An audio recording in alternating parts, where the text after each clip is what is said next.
हमारे ऋषि मुनियों ने जीवन की सार्थकता का स्वरूप जो बताया है, उसको सूत्र में यही कहा कि आत्मबोध।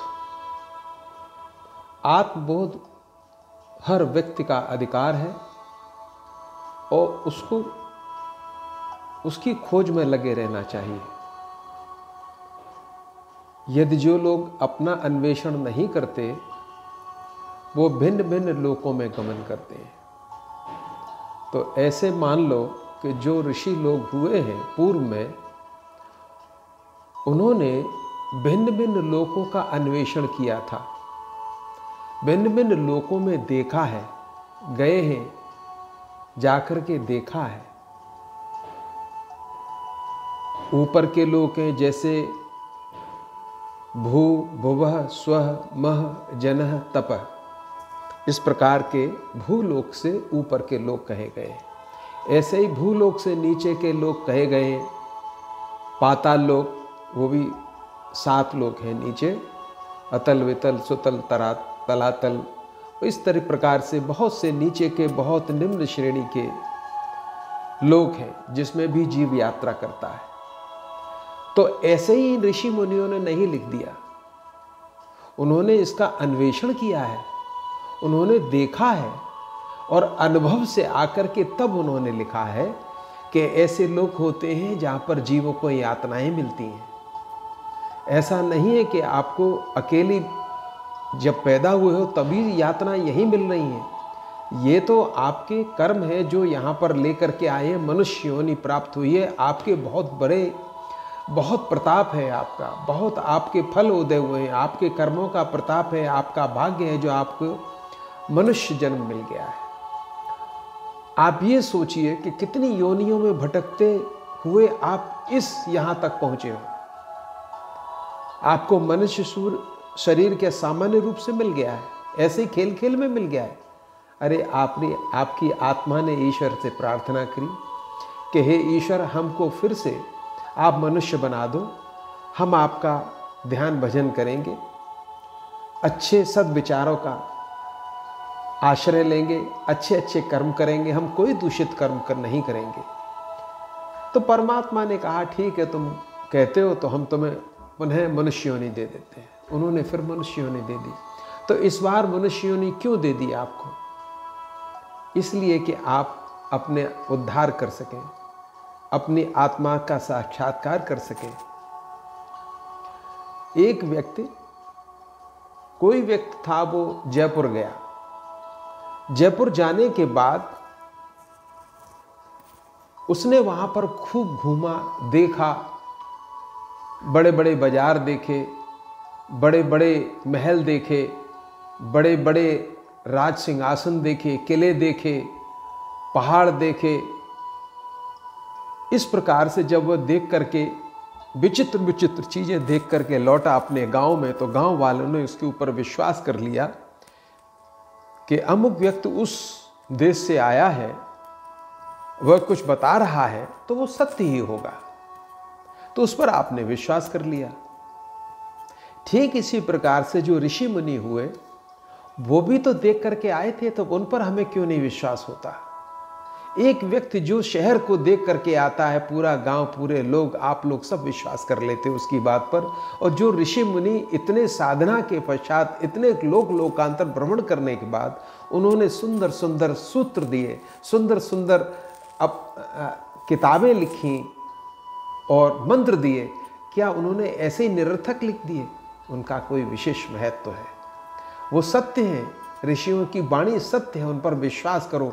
ऐसे ही नहीं कही जाती कोई बात, उस पर विश्वास करना आपका परम कर्तव्य। यदि उन्होंने लिखा है कि ऐसे लोग होते हैं तो होते हैं, उन पर विश्वास आपको करना चाहिए और विश्वास करके वही कर्म करने चाहिए जिससे कि आपकी आत्मा का उद्धार हो सके। अपने आप को अधोगति में न डालें।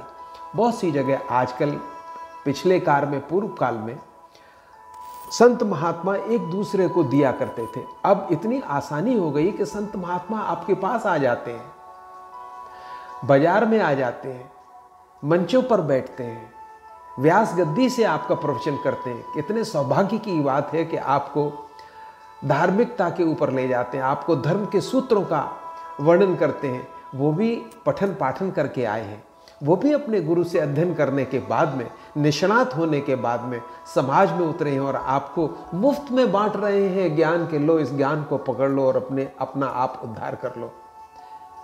कितनी बड़ी बात है। तो जितने भी ऋषि मुनि आज की समय में जो हैं, जितने भी संत महात्मा हैं आज की समय में, उनकी चरण वंदना करनी चाहिए कि वे निस्वार्थ भाव से हमें धर्म के रास्ता हमें दिखा रहे हैं, धर्म के रास्ते पर ले जाना चाहते हैं, हमारे आत्मा का उद्धार करना चाहते हैं। इसीलिए तो वो आए हैं। यदि वो हमसे पैसा लेकर के भी यदि उद्धार करते, हमें धर्म का रास्ता सिखाते हैं, तो भी ये सौदा सस्ती है। ये सौदा सस्ती है, क्योंकि परमात्मा पैसे से कहीं ज्यादा मूल्यवान है। यदि कोई संत महात्मा, ऋषि मुनि, यदि आचार्य व्यास गद्दी से बैठ करके यदि परमात्मा के नाम की स्मरण कराता है, तो आप ये समझिए कितना बड़ा परोपकार आपके ऊपर कर रहा है ये ऋषि मुनि। इनकी बातों पे विश्वास करो। एक जगह सूत्र आता है कि असुर्या नाम ते लोका अंधेन तमसावृता तांस्ते प्रेत्या विगच्छन्ति ये केच आत्महनोजना। अर्थात असुरों के प्रसिद्ध नाना प्रकार की योनियों एवं नरक रूप लोक हैं, वे सभी अज्ञान और दुख क्लेश महान अंधकार से आच्छादित हैं। अर्थात जो लोग हैं वो कितने कष्ट के हैं, जरा विचार करके देखो। यदि उसमें चले गए तो फिर वापस लौटना नहीं होगा आपका। इसलिए कोई भी अपना आत्मा की हत्या करने वाले मनुष्य जो भी होते हैं, वो मरकर ऐसे ही भयंकर लोगों को प्राप्त होते हैं जो अपनी आत्मा का ही हनन करते हैं। दूसरों को मारने की बात नहीं कही जा रही है, आदमी स्वयं अपने आप को मारता है। तो अपना स्वयं के आत्महंता मत बनो, अपना उद्धार के लिए जाओ। मानव शरीर अन्य सभी शरीरों से श्रेष्ठ है और परम दुर्लभ है, एवं यह जीव को भगवान की विशेष कृपा से जन्म मृत्यु संसार समुद्र के तरने के लिए मिला है, भोग के लिए नहीं मिला। ऐसे शरीर को पाकर जो भी मनुष्य अपने कर्म समूह को ईश्वर पूजा के लिए समर्पण नहीं करते, वे काम उपभोग के ही जीवन में परम अपना लक्ष्य मानते हैं और उसी में आसक्त रहते हैं। कामनी और कांचन में ही आसक्त रहते हैं। वह कामनावश जिस किसी प्रकार से भी केवल विषयों की प्राप्ति और यथेच्छ उपभोग में ही लगे रहते हैं, वे वस्तुतः अपनी आत्मा का हनन करने ही वाले हैं।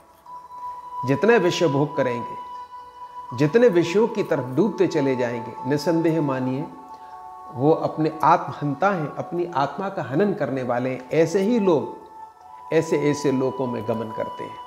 कौन कहता है कि आप जीवों का वध करो और उन्हें खा जाओ? ये कितनी बुरी बात है। जिस जीव को तुम बना नहीं सकते, उसको मार करके अपनी क्षुधा तृप्त करते हो, कैसी विचित्र बात है।